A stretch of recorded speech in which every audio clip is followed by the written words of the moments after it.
Salut et bienvenue sur la chaîne YouTube du cabinet LDJ SARL. Aujourd'hui nous traiterons les notions de sanctions civiles et de sanctions pénales. Alors n'oublie pas de t'abonner et activer les notifications. C'est fait? On commence alors. La sanction est l'effet produit par la résolution qui est prise par une autorité lorsqu'elle décide d'approuver un acte auquel elle lui confère un caractère exécutoire. La règle de droit est composée de deux sanctions bien distinctes. De fait, cela nous conduit alors à nous poser quelques questions à propos de ce sujet, les sanctions civiles et les sanctions pénales de la règle de droit. En effet, peut-on dire que les sanctions civiles et les sanctions pénales convergent ou divergent? Doit-on faire la différence entre ces deux sanctions? Doit-on penser que les sanctions civiles et les sanctions pénales travaillent tous deux de manière coordonnée? Partie 1. Les notions de sanctions civiles et de sanctions pénales.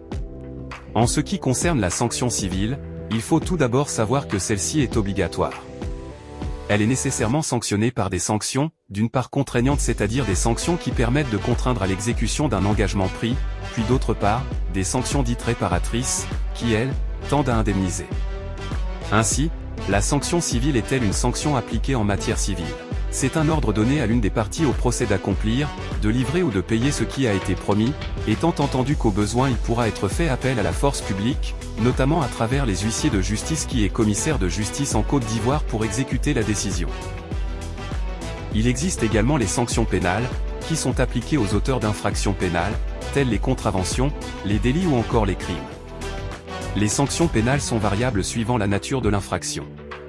Elles sont mises en œuvre par le biais d'une action en justice dite action publique. Dans le code pénal, sont classés selon leur gravité, les crimes, les délits et les contraventions. Il s'agit de souffrances imposées aux personnes qui par leurs actions ou omissions portent atteinte à l'ordre public, à l'intérêt de la collectivité. Il s'agit d'une atteinte à la vie, à la sécurité ou à la propriété d'un particulier. Partie 2. Les effets. Les effets de la sanction civile sont réparateurs des atteintes aux intérêts privés. Ainsi, une personne qui ne peut ou ne veut exécuter une obligation découlant d'un contrat sera tenue de payer des dommages et intérêts dus à l'inapplication du contrat, ceci afin de compenser le défaut d'exécution de la loi. Quelques exemples de sanctions civiles. Nous avons la remise en état, la destruction d'une construction réalisée sans permis de construire, les dommages-intérêts, l'astreinte, le licenciement, la mise à pied, l'expulsion d'un logement, interdiction d'une activité, les amendes civiles, etc. En ce qui concerne la sanction pénale, on utilise le terme « peine » qui se manifeste soit en un emprisonnement et ou au paiement d'une amende, c'est-à-dire d'une somme d'argent à la collectivité, soit en une privation de droits et libertés. Il existe trois types de peines encourues en cas d'infraction pénale.